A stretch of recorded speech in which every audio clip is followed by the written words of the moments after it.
बिस्मिल्लाहिर्रहमानिर्रहीम। Dear viewers, आज की इस वीडियो में मैं आप लोगों को एक इंटरेस्टिंग चीज़ बताने वाला हूँ जो शायद बहुत कम लोगों को इसके बारे में आइडिया हो कि फरवरी 29 डेज़ का लीप ईयर में क्यों होता है। Why February has 29 days and leap year. Leap year के बारे में आप सब जानते होंगे, बट ये बहुत कम लोगों को पता होगा कि 29 डेज़ का क्यों होता है फरवरी जब लीप ईयर हो। तो अगर आप ये 2020 कैलेंडर में भी देख लें तो यहाँ पे भी लीप ईयर जो है ये 29 डेज़ का है। वैसे फरवरी 28 डेज़ के होते हैं, लेकिन लीप ईयर में जो कि हम ये भी पढ़ लेंगे इसमें कि लीप ईयर कौन सा होता है, अगर आप लोगों में से किसी को पता ना हो तो, ताकि उनको भी पता चल सके। लेकिन अभी तक अगर आप लोगों ने हमारे चैनल को सब्सक्राइब नहीं किया है तो काइंडली चैनल को सब्सक्राइब करें और बेल आइकन को प्रेस करें ताकि हमारे आने वाले जितने भी वीडियोस हैं उनके बारे में आप अपडेट हो सकें। तो चलिए सबसे पहले पढ़ते हैं कि लीप ईयर क्या होता है। लीप ईयर जो है वो साल होता है नॉर्मली। डिफिनीशंस के अलावा अगर आप जनरली देखें कि लीप ईयर वो साल होता है जिसमें फरवरी 29 डेज़ के होता है।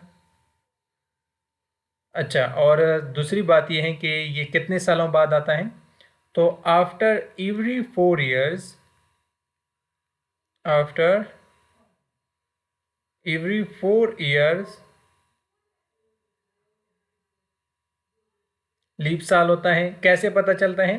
हर वो ईयर जो 4 भी डिवाइड हो सकें, 4 भी डिवाइड हो जाए, वो साल लीप ईयर होता है। लाइक फॉर एग्जांपल 2016 था जो कि 4 पे एग्जैक्टली कम्प्लीटली डिविजिबल होता है।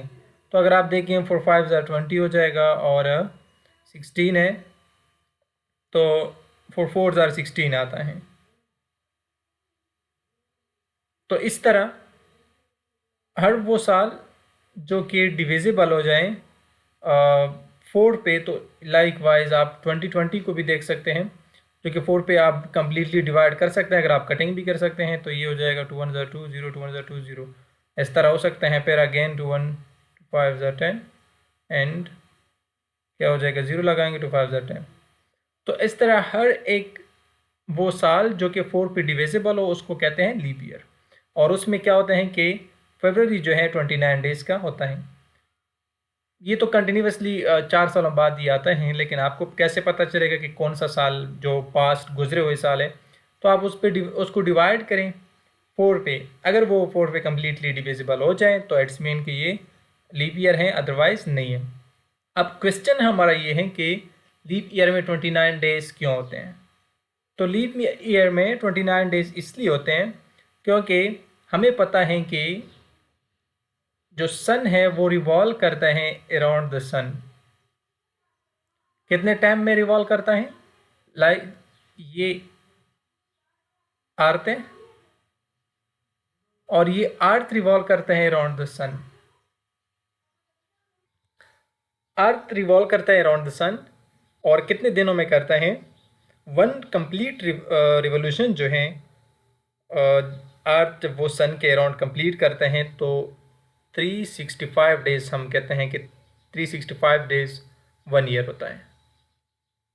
लेकिन ये 365 डेज़ नहीं होता है, एग्जैक्टली एक्यूरेटली नहीं होता। कुछ आवर्स मिनट सेकंड्स डिफरेंस होता है, लेकिन वैसे हम उसको यूजुअली इग्नोर करते हैं। जो कि वन कंप्लीट रोटेशन जो है revolution, earth one complete revolution करता है कितने टाइम में? 365 डेज़। और उसके अलावा जो है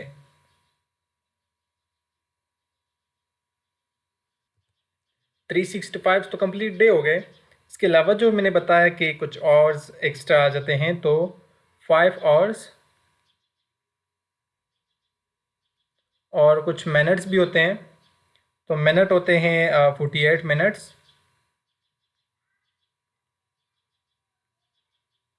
एंड उसके अलावा जो है सेकंड्स भी होते हैं 47 सेकंड्स।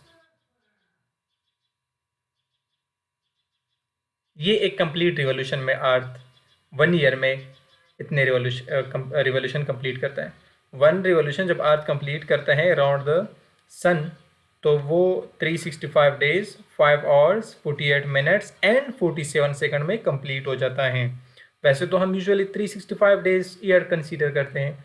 अब ये जो 5 आवर्स 48 मिनट्स 47 सेकंड्स हैं, तो ये 1 ईयर के 5 आवर्स हो गए, दूसरे के 5 आवर हो गए, 10 हो जाएंगे, तीसरे के 15 एंड सो ऑन। ये 48 मिनट भी साथ में काउंट करो, तो 4 सालों में इनको अगर आप प्लस करें तो इट बिकम्स 1 डे। अब ये एक दिन बनता है आफ्टर एवरी 4 ईयर्स, तो इसलिए फरवरी में इसको इंक्लूड करते हैं, तो वो 29 डेज का हो जाता है। अब ये भी कंप्लीटली 1 डेज की नहीं है, 1 डे से ये भी थोड़ा एबव होता है, तो वो फिर कैसे? उसके लिए आफ्टर एवरी 3300 ईयर्स,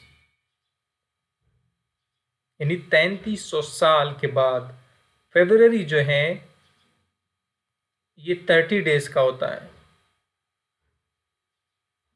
अब ये आप लोगों में से बहुत कम लोगों को पता होगा कि ये क्यों? क्योंकि वो जो मिनट्स आवर्स एंड सेकंड्स हैं, इनको ऐड अगर आप कर लें तो उससे 1 डेज प्लस समथिंग कुछ मिनट सेकंड एबव आ जाते हैं, तो वो प्लस करते जाएं 3300 ईयर्स में वो 1 डे बन जाता है। तो तब फरवरी जो है वो 30 डेज का होता है।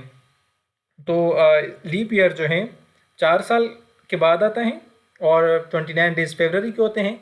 क्यों होते हैं? हमारा क्वेश्चन ये था। इसलिए होते हैं कि अर्थ जो रिवॉल्यूशन करता है 1 रिवॉल्यूशन पे वो टाइम लेता है 365 days 5 hour 48 minutes and 47 seconds.